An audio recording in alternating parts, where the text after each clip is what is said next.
This right here is Patrick Waugh, and at the time, many considered him the best goalie in the entire league. He had already brought 2 Stanley Cups to Montreal. He was a Conn Smythe winner. He was the Canadiens. But what he does next would shock the entire hockey world and change the face of the league forever. Patrick Waugh just went over and said something to Corey, and I'm not so sure what it was. What'd he say? Right to him. That'll be even more of a story tomorrow, possibly. Hold on, was that the owner of the team? Was that the owner of the team he said something to? Like, who is that dude? Is that the owner of the team? I'm thinking that's the owner of the team. Hockey world and change the face of the league forever. Patrick Waugh just went over and said something to Corey, and I'm not so sure what it was, but he went right to him. That'll be even more of a story tomorrow, possibly.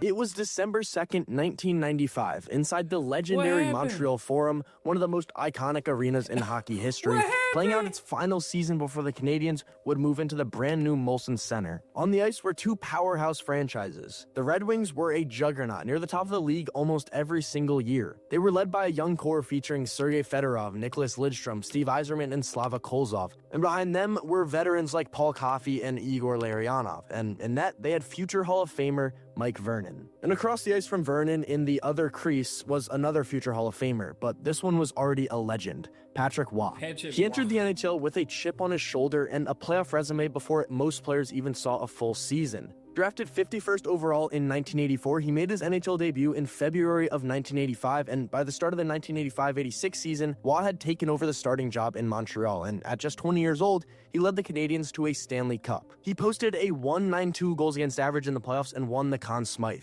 That run would define him early, but it was only the beginning. Throughout the late 80s and the early 90s, Waugh became one of the most dominant goaltenders in the entire NHL, and a lot of that success was thanks to the innovation that he brought to the game. Through the 1980s, he adapted the goaltending style to fit his game, blending the old-school stand-up technique with the emerging butterfly style that was popularized by guys like Glenn Hall and Tony Esposito. And by combining these two, that meant he could stay on his feet to handle high shots, but drop into the butterfly when the puck was low, giving him— That's tough, though. That's hard. Actually, that's tough.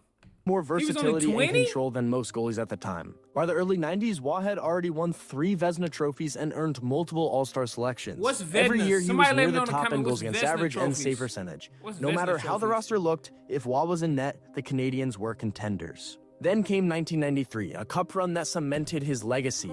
Waugh was lights out the entire playoffs, and Montreal won the Stanley Cup thanks in part to a still unbroken streak of 10 straight overtime wins. He earned his 2nd playoff MVP. They had 10 straight overtime wins. He won the playoff MVP twice. I'm thinking that for not the Carlos Award is the MVP for goalies. I'm thinking. I don't know for sure. Y'all let me know, though. But he was at only 20, 21 years old. Still unbroken streak of 10 straight overtime wins. He earned his 2nd playoff MVP trophy that spring, stepping up once again when it mattered most. By the end of the 1994 season, Waugh was more than just Montreal's franchise player. He was the centerpiece of the entire organization and had already put together a Hall of Fame resume by the age of 30. And this made what happened on that night, December 2nd, 1995, even more unbelievable. In the beginning of the 95-96 season, the Canadiens brought in a new coach, Mario Tremblay, who unfortunately had a pretty rough history with Waugh. Back when they were teammates and roommates, Tremblay used to make fun of Waugh's English since he was a French-Canadian, and that stuck with him ever since. The tension between them never really went away, which made things pretty explosive once Tremblay took over as coach. In this game, it was supposed to be a clash of the Titans, the Montreal Canadiens versus the Detroit Red Wings, 2 of the NHL's top teams. But Detroit was the only one who came out looking like a top team. They got out to a hot start with Larionov scoring 3 minutes into the game on a power play where Waugh was left out to dry. Walking in, Patrick Waugh, and he scores on the rebound. Igor Larionov. And Waugh being left out to dry was starting to become a common theme this game. By the end of the first period, Detroit had already run up the score to 5-1, outshooting the Habs 17-7. And it wasn't like Waugh was letting up soft goals. Montreal had spent a chunk of the game shorthanded, and the penalty kill was falling apart. Detroit took full advantage, picking corners, moving the puck like it was a power play clinic. Waugh was getting no help, and he was stuck trying to survive a shooting gallery from the NHL's best team. And normally, this is where a coach would try to fire up the team during intermission, maybe make a goalie change, switch up lines, do something to turn things around. But instead, Tremblay left things as is. He left Waugh in the net to start the second period, leaving him to face the music and whatever Detroit threw at him. Oh, he was trying to sabotage my boy. Why he do that? He wasn't trying to give our boy no hip out there. What's up? Hold on, bro. That sounds And the Red Wings, like they did not let up. Seti-up-ish. They kept the pressure on in the early second, scoring 2 more goals just 5 minutes in. Dandenault in, and he scores. And what a throw for the rookie to score here at the Montreal Forum. The Montreal crowd was relentless. When Waugh stopped a shot from center ice, they let out probably the loudest cheer of the night, but it wasn't a good one. Change. Here's Fedorov whipping it in.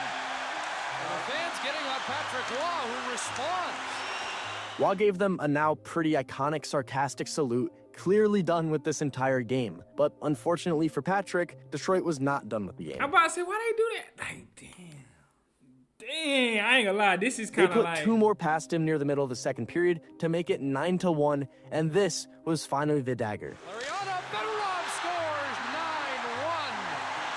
And the floodgates are open at the Forum.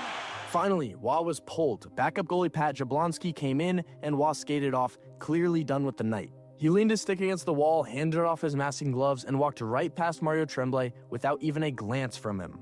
Now, usually when a goalie gets pulled like that, you seen him stare. Hold on, nah, I ain't gonna lie. He did stare at him. He was like, hold on, watch when he walked past him. Watch how he stared at him. He was mad. right past Mario Tremblay without even a glance from him. Now, usually when a goalie he gets was pulled like that, the coach gives He was staring. They was staring like they could have fought right there. I ain't gonna lie. him something, a tap on the pads, a quick word, anything.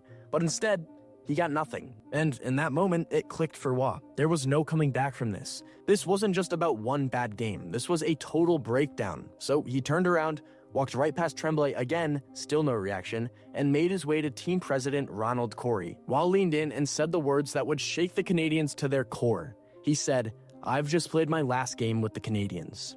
Then he sat down and shouted towards Tremblay, "You heard me." Detroit finished the job with an 11-1 win, one of the worst losses. "I've just played my last game with the Canadiens." Then he sat down and shouted towards Tremblay, Never did he just say I played my last game in the middle. He said, "Hey, what I did, it seemed like a setup though." That head coach did it, and then when he came off the floor, the head coach looking mad at him, like look at this whole sequence though. Watch this whole sequence. It just looked like kind of a setup. Like the head coach don't really like me for real.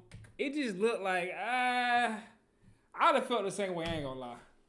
This was kind of like goalie gets pulled like that, the coach gives him something, a tap on the pads, a quick word, anything. But instead, he got nothing. And in that moment, it clicked for Waugh. There was no coming back from this. This wasn't just about one bad game. This was a total breakdown. So he turned around, walked right past Tremblay again, still no reaction, and made his way to team president Ronald Corey. Waugh leaned in and said the words that would shake the Canadiens to their core. He said, "I've just played my last game with the Canadiens." Then he sat down and shouted towards Tremblay, "You heard me." Detroit finished the job with an 11-1 win, one of the worst losses in Canadiens crazy. history, but Montreal had bigger problems than the scoreboard. Because the most frustrated guy in that building wasn't the fans, it wasn't the coach, it was their franchise player, and by that point, he had already made up his mind.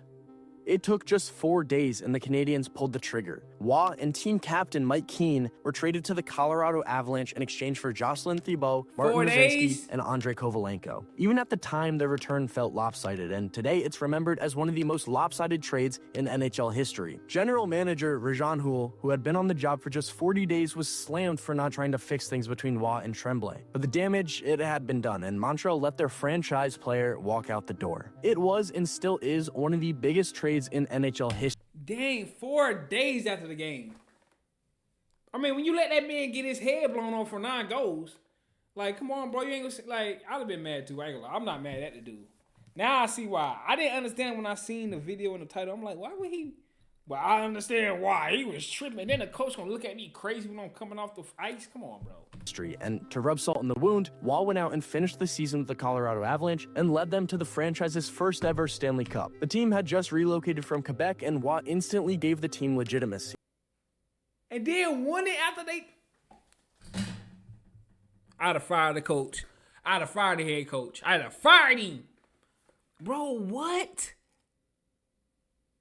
He was mad. I ain't gonna lie. He was mad at that. And the playoffs that year brought one of the most iconic moments of his entire career. In the Western Conference semifinals against the Chicago Blackhawks, Game 4 went into overtime. Jeremy Roenick broke in alone on a clear scoring chance and got pulled down from behind by Sandis Ozolinsh, and somehow the refs didn't call a penalty shot. Waugh made the save and Sakic ended it in triple overtime. Afterward, Roenick ripped into the no call and took a shot at Waugh in the media. Waugh then responded with a quote that instantly became a classic. I can't really hear what Jeremy says because I got my 2 Stanley Cup rings plugged in my ear. Waugh got the last laugh as they beat Chicago in 6 and eventually won the cup. Also, that same postseason, Waugh helped eliminate the Red Wings, the same team that lit him up in his final game with Montreal.